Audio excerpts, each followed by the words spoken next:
This has not changed the entire offseason. There are things going on at Notre Dame. This just doesn't stop. We got John Kennedy on the line, our buddy from Always Irish. Get on over there right here on YouTube and check out John's work. John, how you doing today? Busy is how I'm doing. We did the live call-in stream on YouTube this morning from 9. Usually it's 9 to 11. I knew it was going to run long. We went almost 3 hours, and Notre Dame folks have a lot to say. It's always something, Mark, and there's always something with every team. There's something about Notre Dame. Whenever one little thing happens, it doesn't matter. It gets blown up, and we're going through that now. There are a lot of angles to it. It should be Hartman looked great in the spring game. The offense is trending up. Let's tighten things up for the summer here, and it's turned into, where's Tyler Buchner going? Is he staying? Is that the right move? Is he want to rejoin Tommy Boy at Alabama and bring Notre Dame down south? We got it all going on, Mark. Yeah, so note to self, the next time I have John on, if you got the time, John, we'll take you live and we'll take some of the comments and the questions from outside the Notre Dame fan base. I'm sure you always enjoy those as well. So, yeah, let's start there with Tyler Buchner. Tyler Buchner's a pretty darn good quarterback, right? He's capable. We saw him down the stretch against South Carolina, of course, after he was injured much of the season, and they were a different offense, certainly, versus Drew Pine.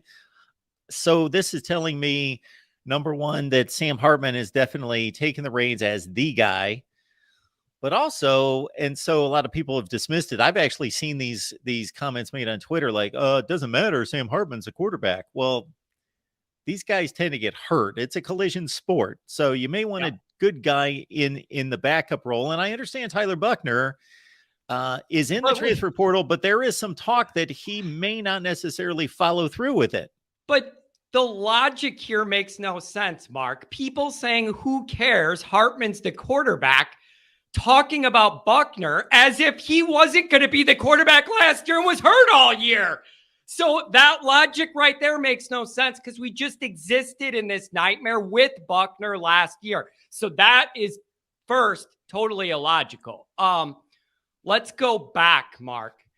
Tyler Buchner's a guy all Notre Dame people have supported, wanted him to develop, wanted him to grow. The raw athleticism is there.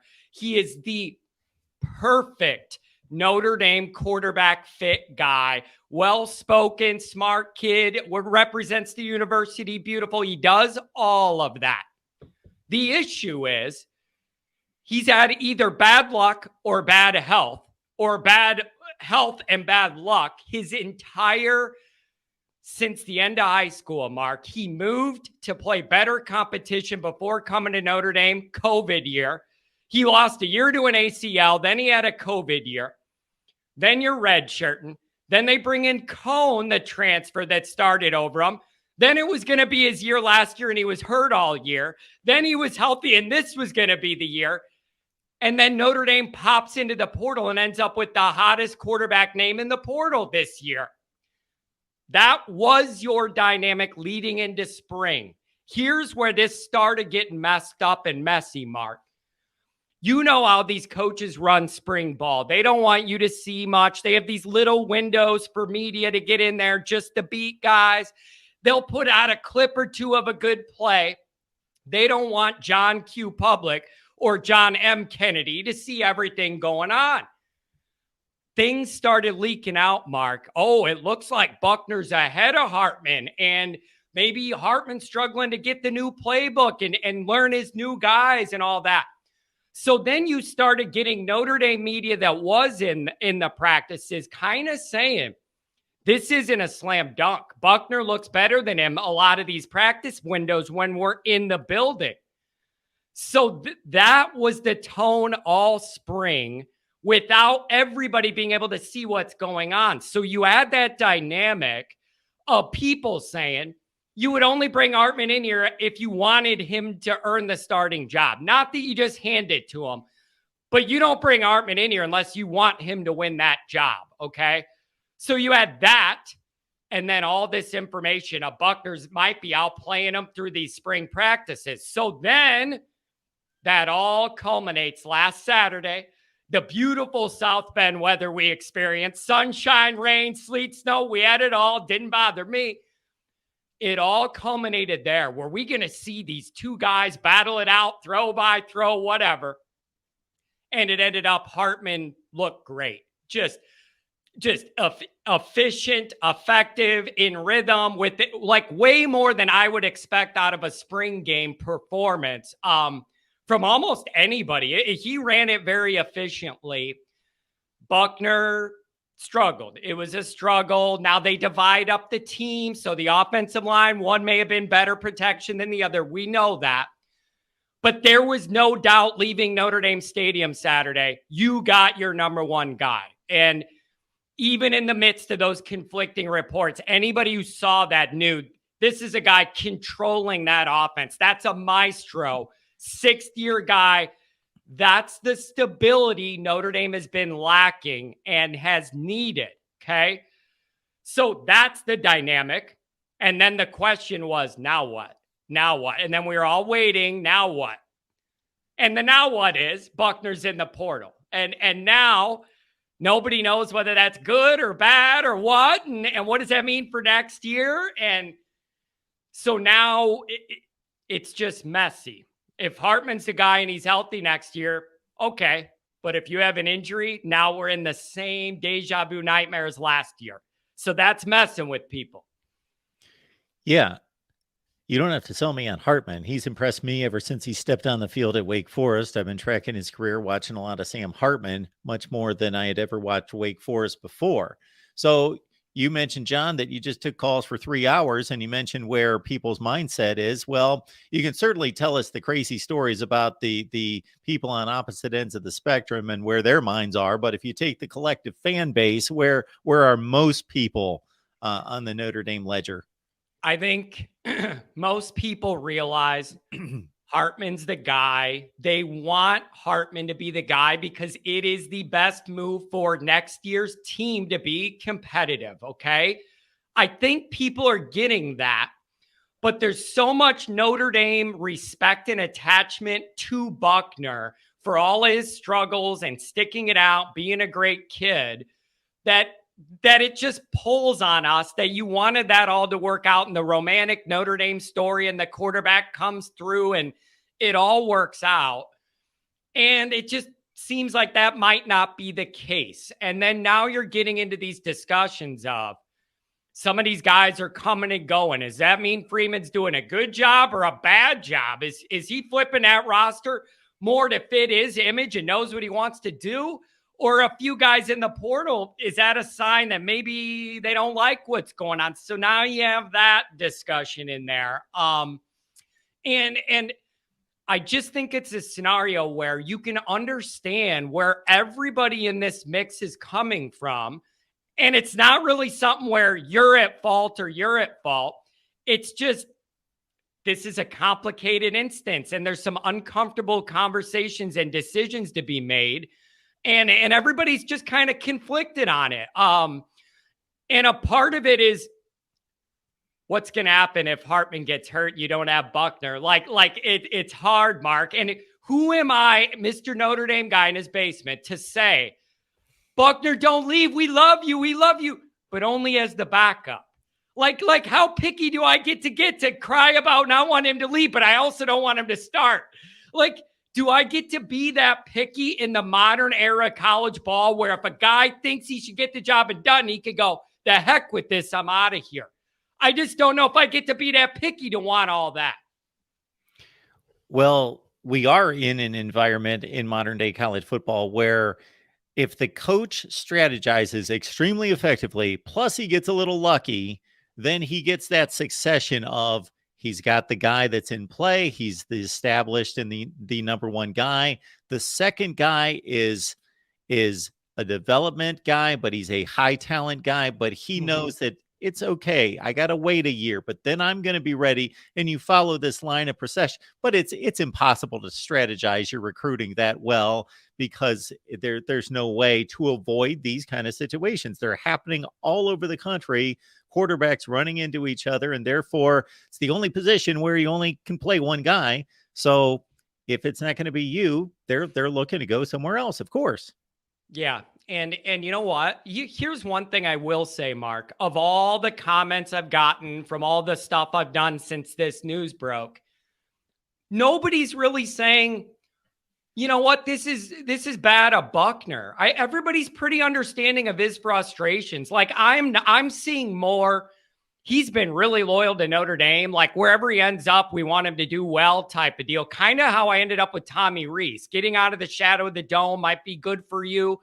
I'm not seeing a lot of negativity about Buchner making the decision to enter the portal. It's just more confliction about big picture, what's best. And there are some in Notre Dame media that were Buchner guys, loyalists, and really wanted him to fully run the offense for a full year and see where we're at. But I think Freeman tried to do that last year, and he was out for the whole year halfway into game 2. I can't set us up for that again. And that's how all of this started, with that protection. And it just happened that Hartman was the guy. And he's earned that job. He looked good.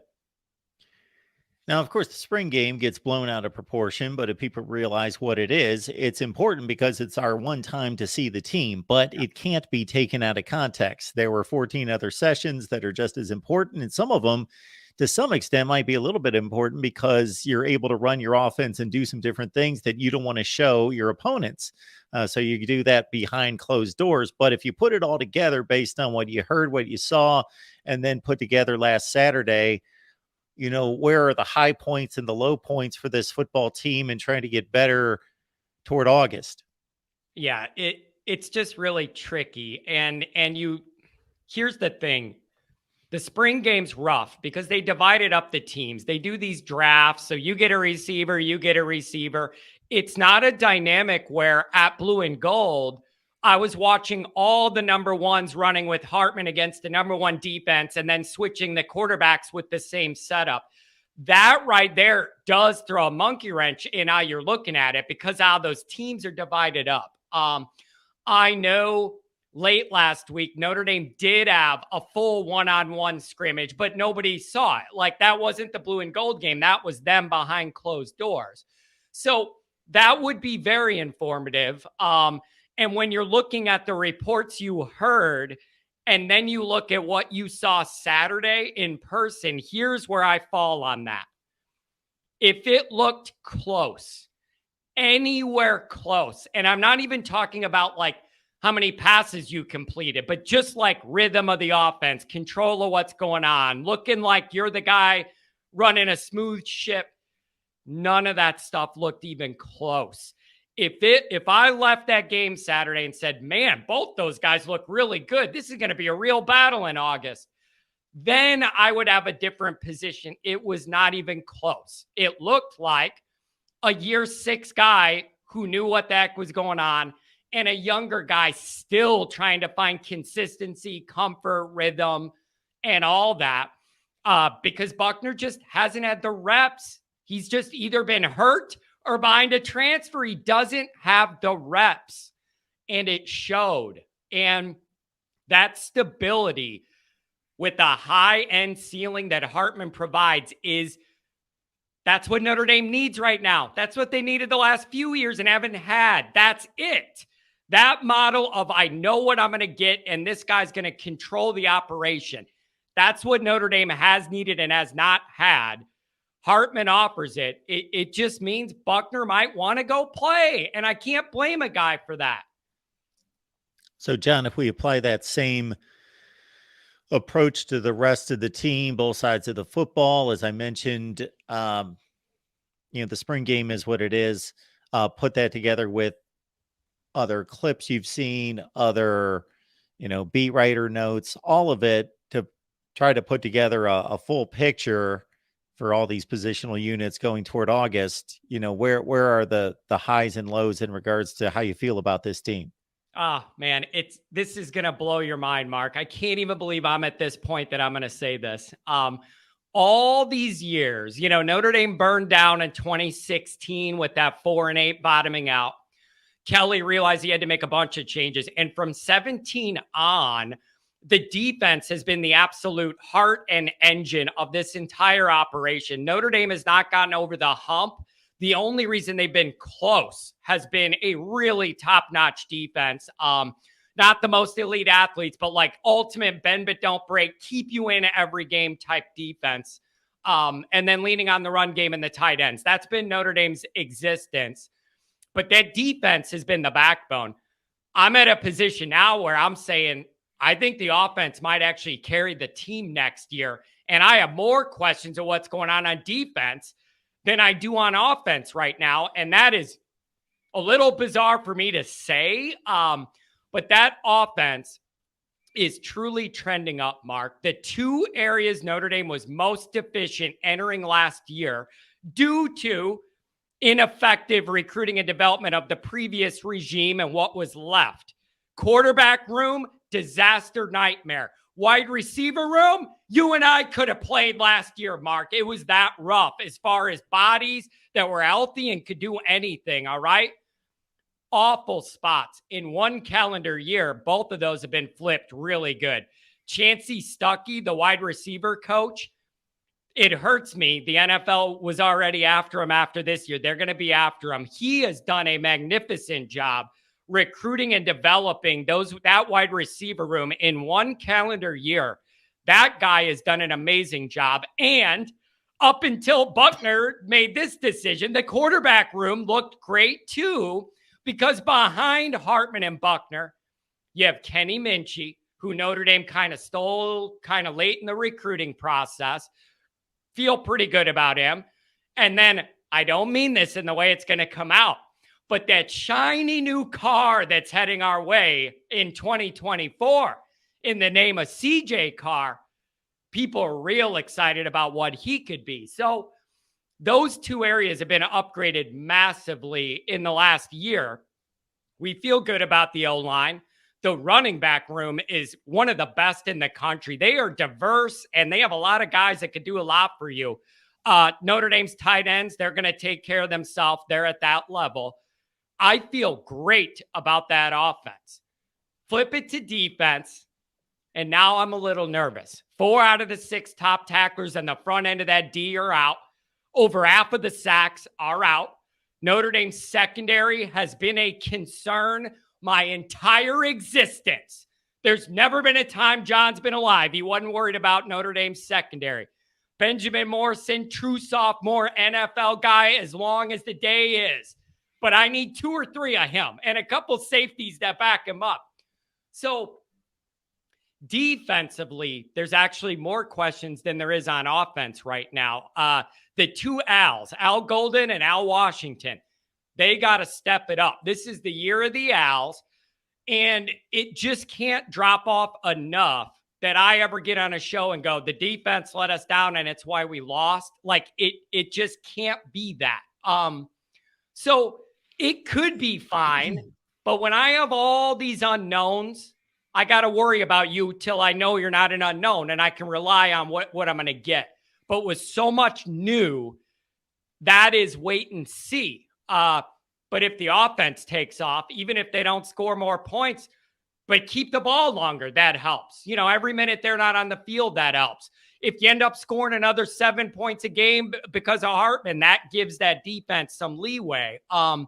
So in the oddities of oddities, I actually feel like that offense is trending way up toward modernity, and the defense I'm wait and see on.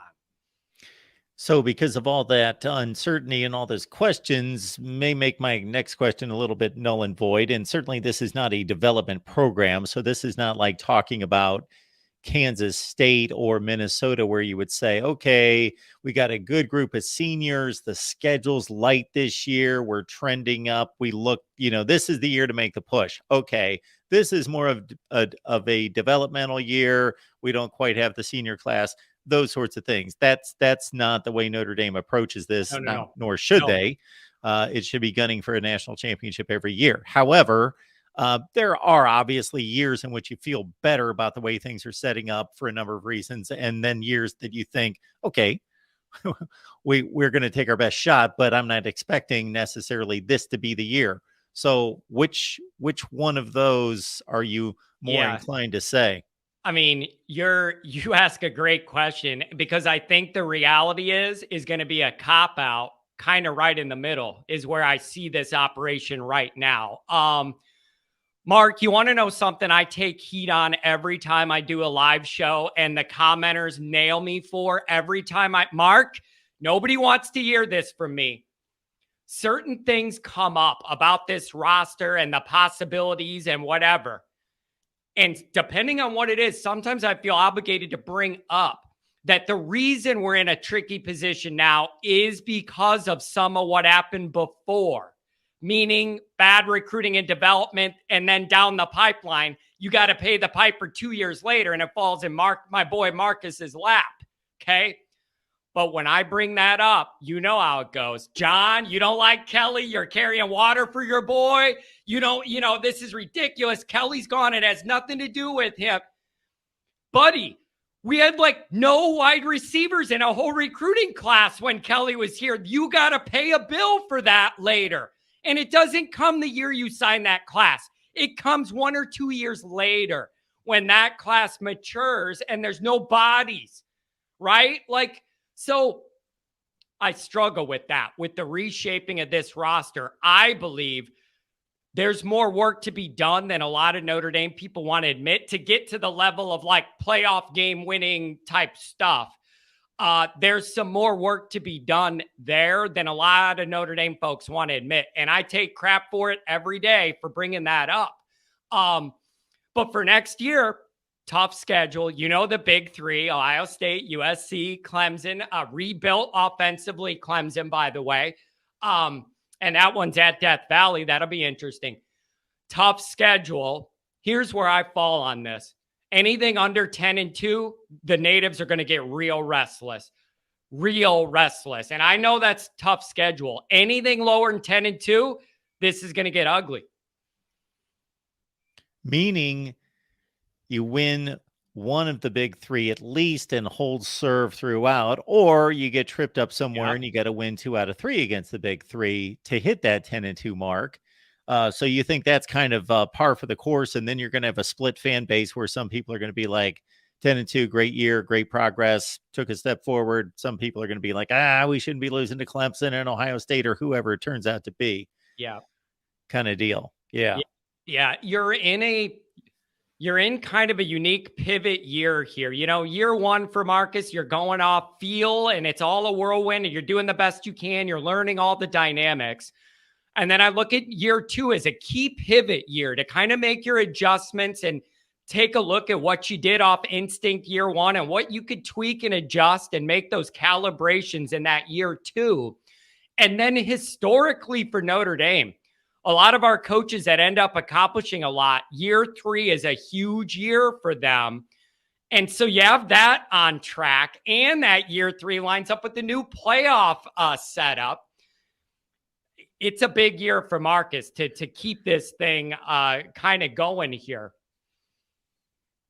Now, you obviously have the fan base, you got the media, you've got, which, I'm going to throw you into both buckets to a certain extent, of course. And then you've got administration, you got people that are the real movers and shakers at the university. Now, you see all this crazy conference realignment talk all over the place, and it centers around the Pac-12 right now because they're just trying to get a media rights deal. And then it could impact the Big 12. And then the Big 10 is obviously in a position of strength involving everybody except Notre Dame, because the Big 10 wants Notre Dame. But obviously there are other schools wanting to get into the Big 10. So is the Notre Dame contingent when it comes to realignment just kind of folding its arms and saying, we're not part of this. We are exactly where we want to be? Or do we see some wheels spinning and some possibilities down the road of Notre Dame relenting? Here's my thought. I remember, I think it was even last summer, Notre Dame to the Big 10. You did an article, a show on it, Notre Dame to the Big 10 now. And we were talking about that in the conference. And that was when USC made their move over to all of that. And it was like, okay, what's money, Mark? Some of it comes down to money. You're looking at a media deal where freaking Rutgers is looking at $100 million a year to be Rutgers just being in the Big Ten. And then Notre Dame's over here with NBC making a pittance. All right. Like some of it comes down to you got to make sure if you're Notre Dame financially, whatever deal you have, if you're independent, that you don't fall so far behind in that money race that there's no way you could compete with infrastructure, support, and all that. So I was looking at that back then about the Big Ten. And does that make sense? So you have that money, almost every week would be a rivalry game for Notre Dame in the Big Ten. Then you got USC, Michigan, Michigan State, Penn State, Purdue. Like, go to Chicago and play Northwestern at Wrigley. You could do all of it. Come down the highway here and go to Illinois. We could do all of it, right? But then they officially embraced the new playoff format. Okay, so that changes things a little bit. Notre Dame's no longer caught in that. You better go 12-0 or you're not getting in. Now they got a little more margin. Without that end of the conference game and all that hurts Notre Dame, or if they need it, that alleviates some pressure. 11-1 Notre Dame should feel pretty comfortable in a 12-team dynamic. I would even say 10-2 most years Notre Dame should feel good in a top 12 dynamic. So that expansion eliminated some of the access worries of you got to be perfect or you're out. So that took care of that. What I'm waiting to see is I want to see these numbers. In this new format with expanded access for us, even if we can't get a bye, but you can be in it, as long as Notre Dame's numbers are close enough, they feel they could compete, they're going to stay Indy as long as they can. That's where I think this comes down to. So whatever media deal comes next, I know they were talking NBC blending something with the Big Ten and do those games. I don't know. But eliminating the needing to go undefeated to be in part is a big deal. The only other shoe would be those numbers. Like if Notre Dame's getting half the money in a year of these other teams, is that viable for Notre Dame long term? That's where I think that decision comes in. And it ain't going to be the ACC. The Big Ten is the most natural fit for a million reasons. If Notre Dame felt that obligation, the Big Ten makes sense in a million ways, even though Fielding Yost never wanted us. Okay. I'm still not over that. I'll never forgive him. He didn't want us.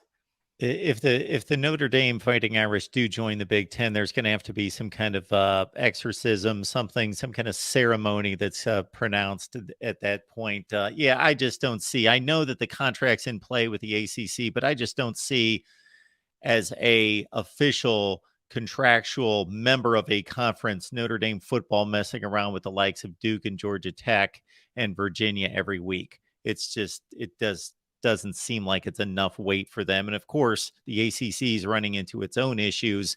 And even if they're able to hang on to a grant of rights that runs to 2036, we're only 12 to 13 years away from them having to show that they somehow, some way have a viable league.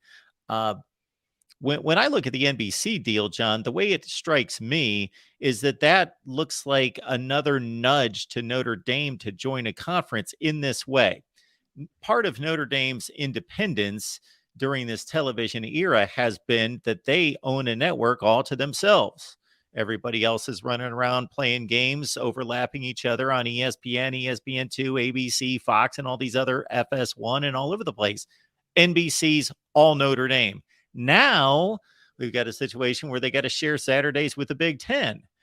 And it's not just about sharing one broadcast window with the Big Ten and the Big Ten showing up for 1 3 to 4 hour window, but it's, the way the networks have to treat their programming. So if the Big Ten is on NBC at 7:30 at night, well, during their earlier game, they're going to show, during the Notre Dame game, hey, they're going to be promoting constantly the Big Ten game. We got Penn State and Wisconsin coming up tonight. Or if it's flipped, there is going to be promotion about the Big Ten constantly overlapping Notre Dame football, as opposed to when Notre Dame was just the only baby that they had to care for.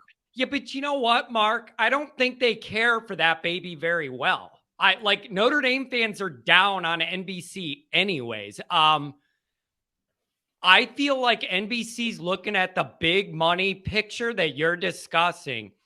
And I feel like Notre Dame isn't the priority it used to be. And maybe it's for the reason you're talking about. I'll give you a couple examples of that.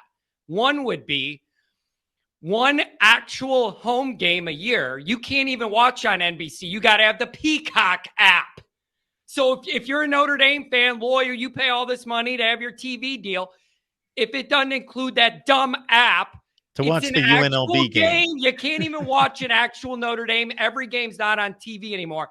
They make you do that, and then the stream's lagging, the game's going on, and the wheels spinning. Okay, Mickey Mouse, that's a joke. To do that to Notre Dame football, it screams not a big deal. That's the only way that comes off.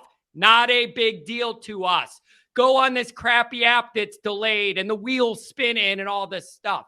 That's one thing I don't like. Here's number two.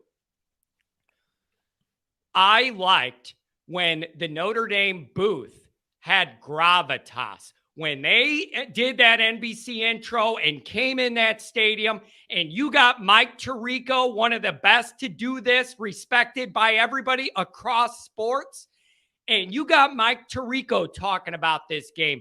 It seems big. It feels big. It's Mike Tirico. That's a big name. Now, it's a joke. The booth is a joke. It has no balls, no gravitas. They gave Collinsworth's kid is in the booth now. Whatever. You went to Notre Dame. I get it. But there's no balls. There's no gravitas. There's nothing that tells you, nothing gives you the feel something big's happening here tonight. So a lot of Notre Dame fans are feeling like we're not that big of a deal to them anymore anyways. This isn't Lou Holtz recruiting Randy Moss saying we're the only ones on TV. Come here. Like we're way past Randy Moss having interest in Notre Dame saying, I want to be on TV every week. Like, we're by that. Everybody's on TV every week. You know, that's not what it used to be. So a lot of Notre Dame fans are souring on the NBC experience, and I am as well. And I think we're open to whatever financial situation is going to make Notre Dame still competitive. Hopefully that means being independent with a shot at the 12-teamer and making enough money from whatever TV deal that you could play with the Big Ten. That's kind of my scenario of where we're at. I know academics are important, culture is important, the other sports are important, but for me, I don't care about those things. I just care about the football, and Notre Dame is obviously the fit for the Big Ten. Interesting stuff. It is. John Kennedy, always Irish. Yeah, John? Academics, too. It all lines up with the Big Ten. It would be perfect. And the rivalries are built in. It would be exciting. And with USC coming over, you have almost everything you would need as a Notre Dame fan. I mean, almost every game on that slate would be some sort of rivalry. Like, I'm not saying that wouldn't be amazing, but I prefer independence if we can make it work.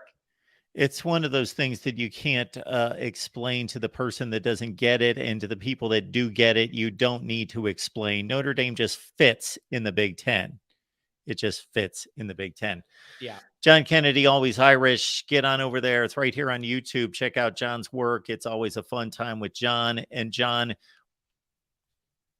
was pretty calm today. Was pretty calm in light of all the Tyler Buchner, Sam Hartman. You know what it was, man? I was sweating during the morning show, yelling at the people calling me. I think I burned myself out this morning. I was yelling. It was 9:15 and I'm sweating, yelling at these people in my chat. Never a dull moment. I love it. John, appreciate you being here as always. Thanks for having me, Mark. Let's revisit whenever this resolves itself, and we'll see if we like how things ended up. For sure. Beautiful. Have a good afternoon, Mark.